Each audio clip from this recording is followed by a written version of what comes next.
Hola, bienvenidos al Escarabajo de Oro, el canal de la Escuela de Filosofía y Psicología Aztlán. Hoy, junto a nosotros, se encuentra el profesor León Azulay. Hola, ¿qué tal? Hola. Y vamos a hacer un programa especial sobre la psicología de Jung, ¿sí? Así que, en principio, bueno, León, vos sos un especialista, ¿no?, en el estudio de la psicología de Jung desde hace muchas décadas. Así es. Bueno, vamos a explicar por qué vamos a hacer este video y otros más que van a venir a continuación más adelante. Primeramente, Jung, desde hace 57 años que ha fallecido, sus enseñanzas se han difundido en todo el mundo, especialmente en Europa, en Estados Unidos, en Asia, en muchas universidades, pero en el área de América Latina o en habla española es muy poco conocido. Por lo tanto, yo me he tomado el trabajo, porque he estudiado muchos años a Jung, de explicar en español en América Latina quién era Jung, cuál es su método psicológico y todo lo que se desconoce en nuestro idioma. En primera instancia, Jung fue un médico psiquiatra suizo, nacido en 1875, muerto en 1961, que en principio se cree comúnmente en el conocimiento oficial que fue un discípulo de Freud. Realmente fue un colaborador de Freud en los primeros años del siglo XX, poco tiempo. Luego desarrolló su propio método de psicología. De esto es lo que vamos hoy a explicar. ¿Cuál es el método o sistema psicológico de Jung, conocido comúnmente como la psicología de los arquetipos? Tenemos un programa. Hoy, ya a la fecha, se están editando ya todas las obras completas de Jung en español. Y el famoso libro rojo de Jung también se ha editado. Es decir, es uno de los métodos de psicología más importantes para el siglo XXI. Nosotros vamos a hacer un resumen de unos puntos del método del sistema de psicología de Jung. Una pregunta en relación un poco a los inicios, ¿no?, de Jung. Vos recién mencionaste que en realidad él colaboró con Freud durante un tiempo, pero no es que fue su discípulo. Y tengo entendido, según lo leí, él lo explica en su autobiografía, que cuando él se recibe de médico psiquiatra y empieza a trabajar, que fue a principios del siglo XX, ¿no?, en el 1900, él ya traía una formación de lo que es el ámbito de la filosofía, ¿no? Él había leído a Kant. Jung, antes de estudiar ciencias naturales, que era medicina, hoy es medicina, estudió filosofía. Estudió a los filósofos de su época, especialmente a Nietzsche, tenía una gran cultura, y finalmente se decidió por estudiar lo que se llamaba en aquella época ciencias naturales, y se recibió de médico en 1900. Especialmente en el área de psiquiatría, que recién comenzaba. Pero tenía un bagaje anterior de una gran cultura psicológico-filosófica y antigua. Esa es la antecedente que tenía Jung. Claro. ¿Con qué idea parte Jung acerca de qué es el hombre y de qué es la psique humana? Bien, ahí está la diferencia con los otros métodos psicológicos. La psicología de Jung básicamente es una psicología no materialista, una psicología metafísica, como era la psicología en los pueblos antiguos, en Grecia o en la India. Y este es el método que usó Jung, y Jung no inventó nada, simplemente se dedicó a investigar cómo fue el sistema antiguo de filosofía y psicología de los antiguos pueblos que habían dado un extraordinario resultado en su educación. E investigando durante muchísimos años, desarrolló su sistema, que ahora vamos a ir explicándolo. Entonces, la idea de Jung es, vamos a poner el gráfico ahí, de la psique. La palabra psique, en principio, es una palabra griega que quiere decir alma. Nosotros conocemos la palabra alma por medio de la religión. Es muy conocido esto del alma en las religiones, inclusive en la religión occidental. Pero hoy la palabra psique ya no se toma como alma, sino se toma como psiquismo o mentalidad, o funciones mentales. Incluso Así se confunde, sí. se confunde el psiquismo o la actividad mental con el cerebro mismo, ¿no? También. Otra de las ideas innovadoras de Jung es que él, según su investigación, opina o dice, por su investigación, que la psique no es el cerebro físico, sino que el cerebro es un vehículo de una entidad energética que es el psiquismo. Ahí empieza la diferencia con la psicología materialista. Por lo tanto, el alma, o la psique, como hablaba Platón, es una entidad metafísica que está en el cuerpo físico en la escuela de la vida y que cumple funciones de aprendizaje en la vida, puesto que la vida para Jung, como para esa psicología, es una escuela. Exacto. Ahí estamos viendo en el gráfico, ¿no? Sí. Que psique engloba a todo lo que incluye este gráfico, que es el ego y el inconsciente, ¿no? Claro, y como vemos en el gráfico, todo ese dibujo es la psique, o sea, la mente.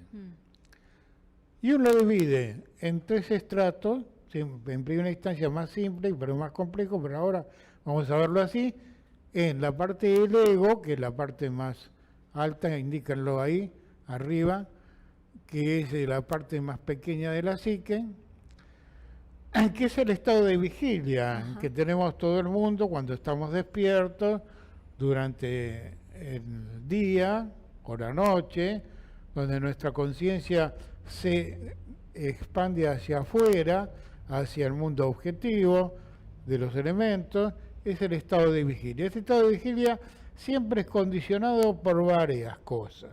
Primero, por la herencia psicológica que tiene cada individuo y por la cultura o época en que vive. Ese es el condicionamiento del ego, o sea, la conciencia adquirida. Entonces, vemos que hay tipos psicológicos, y Jung también habla de distintos tipos psicológicos. No todos los seres humanos son psicológicamente iguales, sino que tienen distintos grados de evolución. Esto lo vamos a ir viendo a medida que vamos viendo el esquema. También se habla de Jung, de el estado de vigilia, que es el ego, que es un estado de contradicciones permanentes, pero que no es muy objetivo, es bastante subjetivo, está condicionado por la vida de la época en que uno vive, más el condicionamiento que uno trae en el inconsciente personal.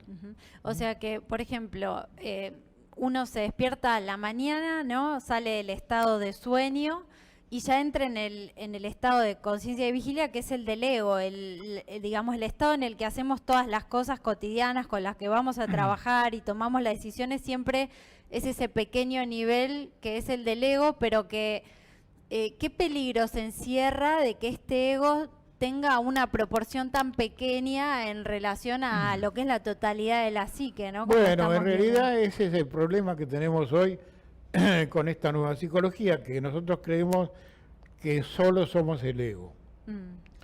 Y uno descubre que no es así, sino que el ego es una pequeña parte de la psique.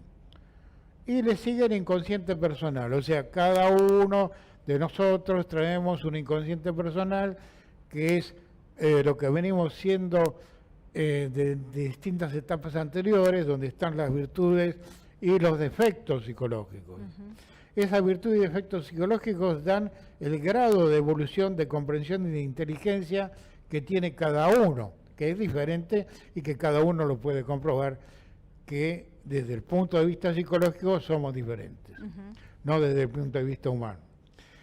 Entonces tenemos que Jung divide el ego, el inconsciente personal, que como dice la palabra es individual, es personal, de millones de habitantes del planeta, y un inconsciente colectivo, que es la parte más grande del gráfico, para toda la humanidad.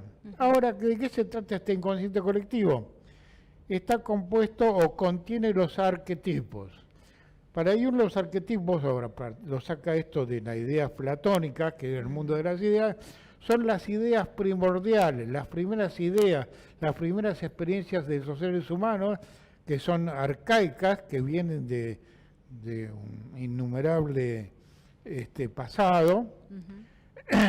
Y estos arquetipos del inconsciente colectivo, que están en lo más profundo de nuestra psique, inducen constantemente sobre nuestra conciencia procesos para el aprendizaje en la existencia. Bueno, o sea que la idea de las filosofías materialistas, ¿no?, de el siglo XVIII y XIX, esta idea de que el hombre nacía como una tabla rasa, según la concepción de Jung, o sea, ellos decían que el hombre nacía en blanco, ¿no? Y que únicamente todos sus contenidos mentales eran a través de lo que percibía en la vida por los 5 sentidos físicos, ¿no? Y Jung parte de una idea muy diferente. Eso mismo. Jung descubrió por investigación, era un empirista pero idealista, que realmente el niño no venía con su mente vacía, sino que era con condicionamientos personales. O sea, vocaciones personales, conflictos personales, y él acuñó la palabra complejos. ¿Qué sería un complejo? El complejo es un conjunto de ideas y sentimientos no muy bien organizados que perturban un poco la conciencia y la conducta del individuo y que pueden servir, no necesariamente son negativos, pueden servir para el individuo para buscar verdades, para perfeccionar su conducta. Por ejemplo, él dice que el ego es un complejo, no en el sentido freudiano, sino en el sentido de un conjunto de ideas y sentimientos que tenemos cada uno de nosotros, no muy bien definido para cada uno de nosotros. Por eso le llama conflicto. Los demás conflictos, que hoy tienen los nombres de la psicología moderna, los complejos del inconsciente personal, que trata la psicoterapia, también existen para Jung, pero son mucho más de lo que el inicio freudiano indicó.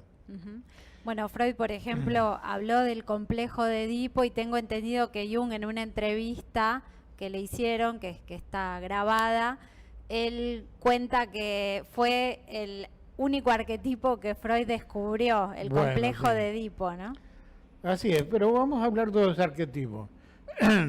Ahí vemos en el gráfico algunos arquetipos que pone Jung, aunque hay cientos de arquetipos. Todo lo que es singular en el ser humano es arquetípico.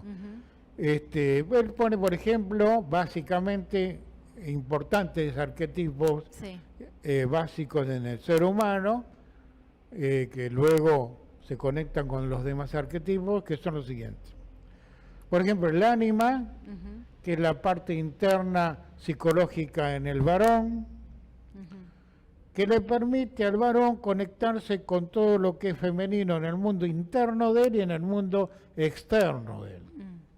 A eso le llamó ánima, que en latín la palabra ánima significa alma. Y la palabra animus, para distinguirlo de ánima, es en la mujer es lo masculino dentro de la mujer y que cumple el mismo rol de orientarla hacia lo masculino interna y externamente. Luego viene el personaje. Personajes son todos los roles que los seres humanos hacemos en la vida física, desde la niñez, en la adolescencia, la mediana edad, la ancianidad, los roles humanos comunes y los roles profesionales. Eso es el personaje. El personaje era en la antigua Grecia la máscara que llevaban los actores para representar las comedias y en las tragedias. De ahí viene la palabra persona o máscara, que es el rol. Es normal que todos tengamos un rol en la vida y a todos esos roles Jung le llama arquetipo personaje. Después vamos a estudiar todos los arquetipos en especial aparte de ellos, ¿no? Luego habla de un importante arquetipo que él llama sombra. La sombra para Jung son los instintos primitivos en el ser humano que son, digamos, tan relacionados con el mundo animal, también somos el animal humano. Claro, es lo que Es compartimos. parte de lo que compartimos con los animales. Pero el instinto en el ser humano o sombra puede cambiarse a hacerse consciente para usar ese tipo de energía, porque los arquetipos son una forma de energía, para usarlo para tener y desarrollar mayor inteligencia. Creo que es En una... primera instancia, como no tenemos conciencia de la sombra es el instinto criminal, Sí. negativo, de conflictivo, de problemático, pero puede ser cambiado a través de la reflexión, la meditación y el trabajo psicológico con métodos que hoy son conocidos, que vienen muchos de Oriente y otros desarrollados Jung acá en Occidente. Lo que te iba a Y luego comentar... viene, perdón, enseguida sí. te explico, viene lo principal del sistema de Jung, que es el self. Self es una palabra inglesa que quiere decir sí mismo. El sí mismo es el yo real, es el centro de la conciencia. En el taoísmo se llamaba la conciencia del centro. Los budistas le llaman Rigpa, los hindúes le llaman Atman. Y uno le puso el nombre occidental del sí mismo, que es el yo real, que está en el inconsciente colectivo, al cual el ego tiene que llegar a ser eso a través de la evolución. Esos son los arquetipos. Luego habla de la libido. Ahora, hay una idea diferente de la libido de Jung, ¿no es cierto, Flor? Claro, porque en general la idea que tenemos del libido es más que nada lo que se difundió con Freud, ¿no? Que lo asociamos con lo sexual. Lo sexual. Y uno no niega que sea lo sexual. Es también lo sexual, en primera instancia, pero es mucho más que eso, también. Es decir, la libido es toda la energía psíquica. Claro. O sea, esta entidad energética que nos da vida al nacer, está desde los pies hasta la cabeza. Entonces, en cada sector hace activar o la sexualidad, o la emotividad en el plexo, o la conciencia de la inteligencia, o el razonamiento. O sea, que la libido para Jung es toda la energía psíquica que a veces se polariza en la sexualidad, en las impresiones, en la intuición o en muchas otras cosas diferentes. Esa es la diferencia con la psicología tradicional, el concepto de libido para Jung.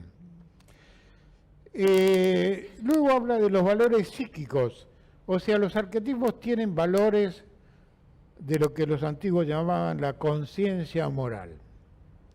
No la moral de las costumbres, porque cada época tiene sus costumbres, cada época histórica, sino la conciencia moral es atemporal. Es decir, es las leyes de evolución que tiene el psiquismo de la línea humana, porque cada línea de evolución tiene sus leyes. Los animales tienen sus leyes, los minerales, los vegetales y los humanos también tienen leyes de evolución, y están todos los pueblos antiguos escritos de ese tipo. Por ejemplo, el Kybalión, es un libro egipcio antiguo, y en la alquimia, que estudió Jung también, están las leyes de evolución correctas y las incorrectas, que son el desvío de la conducta, ¿no es cierto? Bueno, el Entonces, budismo... ese es el principio de los valores psíquicos. El budismo habla del Dharma, ¿no? Que sería esta El misma budismo idea. le llama Dharma a las leyes de evolución psicológica. Luego habla de la intuición. Nosotros hoy estamos muy conectados con esto intuitivo, el periodismo, los novelistas, todos hablan mucho de la intuición, pero técnicamente no se sabe bien qué es la intuición. La intuición es la conciencia del self, la conciencia o la inteligencia del sí mismo. Así que tenemos dos tipos de inteligencia. La inteligencia del ego cotidiana, ¿no? La común, la que usamos todos los días, y la conciencia del sí mismo, que es la intuición, que es una función inmediata de conocimiento, ¿no? De repente decimos, me di cuenta de algo, ¿no es cierto? ¿De dónde viene? No sabemos. Bien, y uno descubre, como decía Platón y los antiguos griegos, por ejemplo, Teofastro, que era uno de los grandes psicólogos que siguió a Aristóteles, es la conciencia del ser, la inteligencia del ser, eso es la intuición, que es muy rápida. O sea, que es una ayuda también que el inconsciente le da al ego. Eso mismo. Luego hablar del principio de equivalencia, que es la equivalencia entre lo vigílico y lo inconsciente. O sea, no están enfrentados, sino están combinados. El ego de vigilia y lo inconsciente. El inconsciente trata de mantener el equilibrio del consciente y así sucesivamente. Esa es la equivalencia que trae entre los dos, las dos funciones de la psique. Claro, pero una pregunta, ¿no? Porque Jung también habló de que el individuo de esta época, producto de la forma de vida, ¿no? Básicamente el materialismo, Bien. se había vuelto una persona neurótica, es decir, enfrentada consigo mismo, ¿no? O sea, que esta búsqueda, esta equivalencia o esta complementación, perdón, entre el ego, ¿no? Lo consciente y lo inconsciente, en un estado de neurosis no se da, ¿no? De esa manera. Eso también lo tuvo en cuenta el doctor Jung. Eso se llama las variables del pensamiento en Jung, o la entropía. El pensamiento nuestro, los sentimientos nuestros varían constantemente, todos lo sabemos, ¿no es cierto? De repente estamos bien, de repente estamos mal, de repente ignoramos una cosa, de repente recordamos otra. Esas son las variables del pensamiento, que es el movimiento de la energía psíquica, eso también lo tuvo en cuenta y a que le llamó entropía. Luego habla de la canalización de energía, es el método de evolución que inventó Jung para su escuela.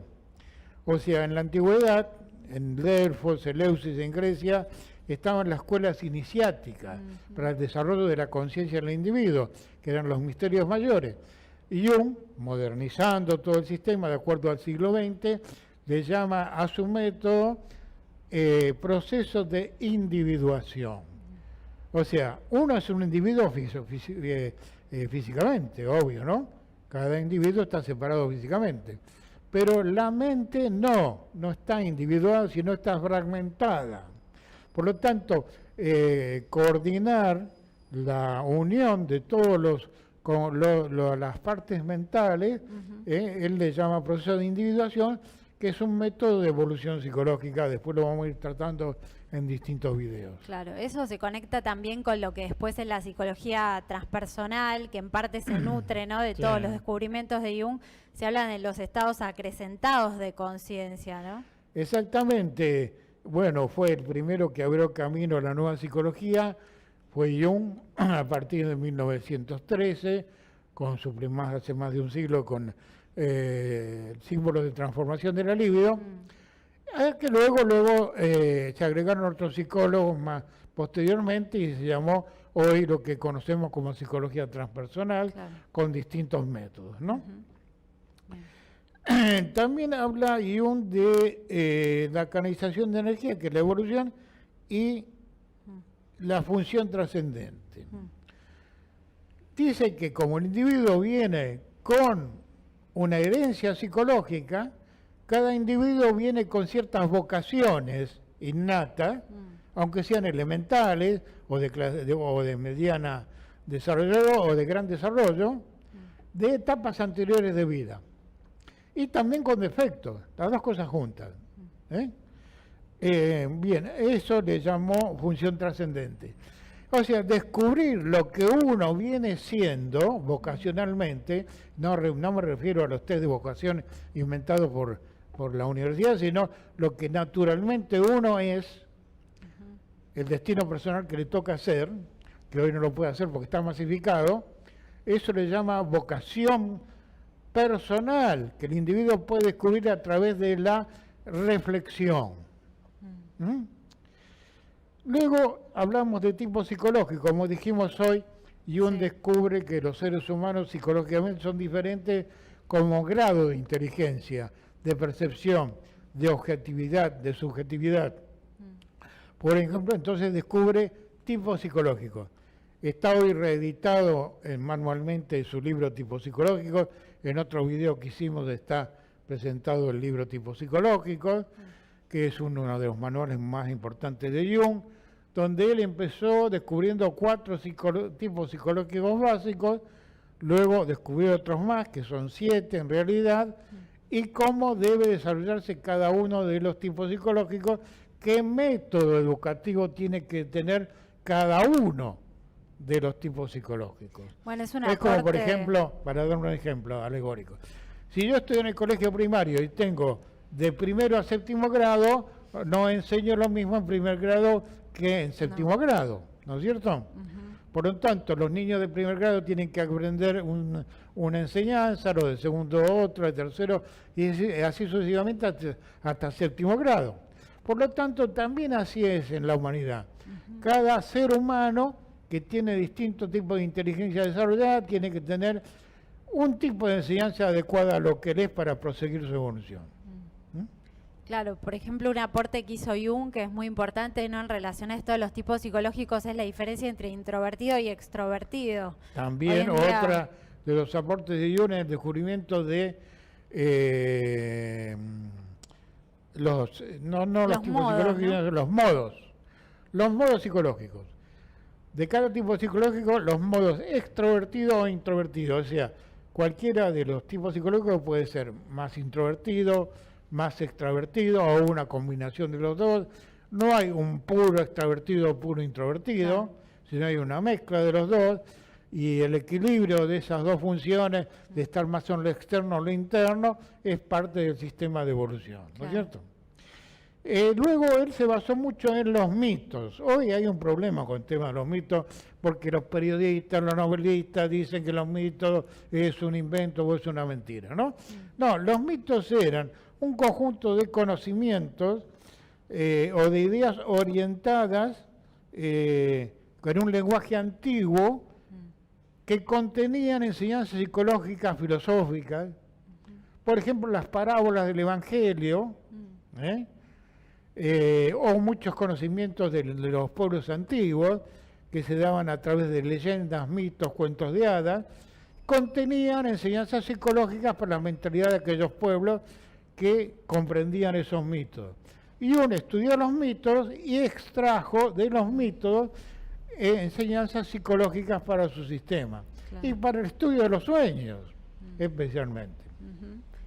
Ya había avanzado con el tema estudio de los sueños Sigmund Freud, con su famoso de los sueños, su libro famoso de los sueños en 1900, pero solamente tomando la sexualidad.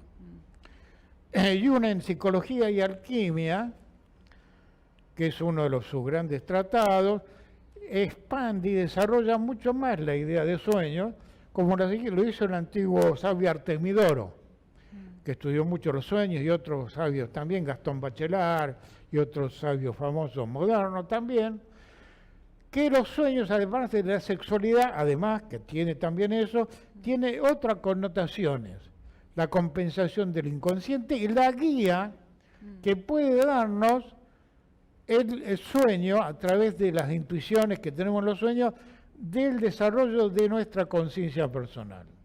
Así que es una de las partes más importantes del sistema de Jung, es entender qué significan los sueños. Dice Jung que los sueños son tal como se presentan. Ahora hay que estudiarlo en el contexto del individuo. Por ejemplo, voy a dar un ejemplo. Si un individuo sueña con una mesa, y no vamos a buscar el simbolismo de la mesa, sino preguntarle, bueno, dígame, para usted, ¿qué es una mesa? Entonces el individuo se pone en contexto, el paciente o el estudiante, y para mí la mesa es esto, el otro, y va hilando y toda una idea, entonces va descubriendo qué significó en el sueño del individuo la mesa, por ejemplo. Claro. Bueno, usaba un método que es el de amplificación, Amplificación. también. En relación a Eso esto. que es justamente lo que vos has dicho, lo que yo expliqué recién es amplificación. Bueno, el principio de sincronicidad, sincronismo, que hoy está muy de moda, sincronismo, nadie sabe bien lo que es. Es una ley acausal. La idea de causa y efecto es la conocida. La ley acausal, o sea, no es causa una cosa de otra, sino que son dos causas que se encuentran por un nexo del mismo significado. ¿Saben cómo lo llamamos nosotros eso en Occidente? Casualidad. Uy, qué casualidad, estaba pensando con vos, me llamaste por teléfono y te iba a hablar. O de repente en la clase sentó una persona que tenía una pastilla para la acidez y yo no tenía, y me dice, toma una pastilla para la acidez. Por ejemplo, bueno, sincronismo. Vieron que los espías dicen, vamos a sincronizar los relojes para encontrarnos a tal hora. Bueno, la ley de sincronicidad es uno de los grandes principios para la evolución del ser humano, muy bien estudiada por Jung, muy bien desarrollada en su método de estudio. En relación a esto, León, estamos viendo que el enfoque que tiene Jung, ¿no? Por lo que vos nos estás diciendo, ¿no? Qué papel tienen los sueños, qué papel tienen los sincronismos y la relación del inconsciente con el ego, es que es un enfoque muy positivo del inconsciente, ¿no? Totalmente positivo. Esos famosos libros de psicología y alquimia, Jung tradujo los trabajos de los alquimistas. Vamos a ver esto de los alquimistas. ¿Quiénes eran los alquimistas? Está muy nombrado en la historia occidental de los alquimistas medievales y qué sé yo. Los alquimistas eran escuelas ocultas en la época medieval, eran perseguidos por la iglesia, entonces hacían química. Fueron los inventores de la química moderna. Tenían su pequeño laboratorio, trabajaban en familia, tenían el famoso atanor, la botella de Klein y todos los elementos que tiene la química moderna, pero su finalidad no era la química. Ellos decían que podían hacer oro en el laboratorio, de plomo convertirlo al oro, pero se referían al oro alquímico, o sea, a la conciencia, a la luz de la conciencia, ¿no? Y tenían métodos psicológicos avanzadísimos, pero ellos escribían y dibujaban en clave por la persecución a que eran sometidos. Y Jung fue el genio que descifró los libros de alquimia y tuvo la gran alegría de darse cuenta que coincidían con sus descubrimientos. Luego, en el libro rojo, que se ha publicado hace poco, pintó todos los dibujos que los alquimistas habían hecho y explicado en ese famoso libro rojo, que lo vamos a ir explicando también. Bien. Bueno, esto es más que una síntesis, ¿no?, de todo lo Bien, que es la psicología de Jung. Es una introducción simple, sencilla, de lo que es el método de Jung. Como en América Latina no hay un instituto que enseñe el sistema de Jung, se enseñan otras psicologías, en español, en nuestra escuela enseñamos todo el sistema de Jung. Y este año, 2018, vamos a enseñar todo el sistema con distintos módulos, distintos métodos, con distintos videos que vamos a ir publicando. Y tanto Florencia como Nicolás, que ya en algunos videos pueden encontrar ustedes en nuestro canal, que van anticipando algo. Bueno, muchas gracias. Gracias a ustedes por acompañarnos hoy y al profesor también. Y nos vemos en nuestro próximo video. Nos vemos en nuestro próximo video y adelante con los faroles Brand Metal, como decía la gente de mi generación.